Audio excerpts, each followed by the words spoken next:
Balakot surgical strike हो या Uri surgical strike या जम्मू कश्मीर से आर्टिकल 370 हटाना, हर मामले में राष्ट्रीय सुरक्षा सलाहकार अजीत डोभाल की अहम भूमिका मानी जाती है। अब जब डोनाल्ड ट्रंप भारत पर लगातार हमलावर रहे, कभी सीज फायर के मुद्दे पर तो कभी टैरिफ पर, तभी अचानक 6 अगस्त को एनएसए अजीत डोभाल का रूसी राष्ट्रपति पुतिन के साथ मुलाकात का वीडियो सामने आता है और चीजें बदलने लगती हैं।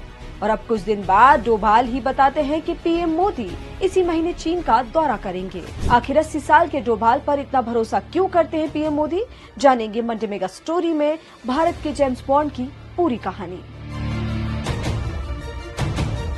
अजीत डोभाल का जन्म 1945 में उत्तराखंड के घिरी गांव में हुआ। मिलिट्री स्कूल और आगरा यूनिवर्सिटी से पढ़ाई करने के बाद 1968 में वो आईपीएस बने। 1971 में थालास्सेरी के हिंदू मुस्लिम दंगों में डोभाल ने इंटेलिजेंस जुटाकर लुटेरों को पकड़कर सामान लौटाया और एक हफ्ते में शांति बहाल कर हीरो बन गए। अजीत डोभाल की जिंदगी एक फिल्म की स्क्रिप्ट की तरह है, जैसे एक बार उन्होंने अपनी पत्नी से मिलिटेंट्स के लिए खाना बनवाया था। बात 1972 की है। डोभाल इंटेलिजेंस ब्यूरो यानी आईबी की ऑपरेशन विंग में थे। इसी साल उनकी शादी हुई। पोस्टिंग के दौरान डोभाल का पहला ऑपरेशन मिजोरम में था, जो उस वक्त आसाम का हिस्सा था।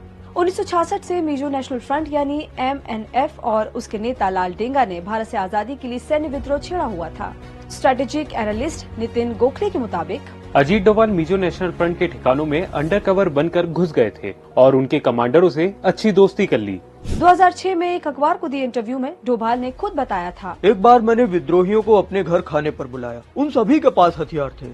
मेरी पत्नी उनके लिए मांस पका रही थी। अजीत डोभाल की जिंदगी का एक और रोचक किस्सा है जब वो पाकिस्तान में जासूसी करते वक्त पकड़े गए। जब 1981 से 1987 तक डोभाल इस्लामाबाद में भारतीय हाई कमीशन में तैनात रहे। डोभाल ने उस समय युवा नेता रहे नवाज शरीफ से अपनी करीबी बढ़ाई।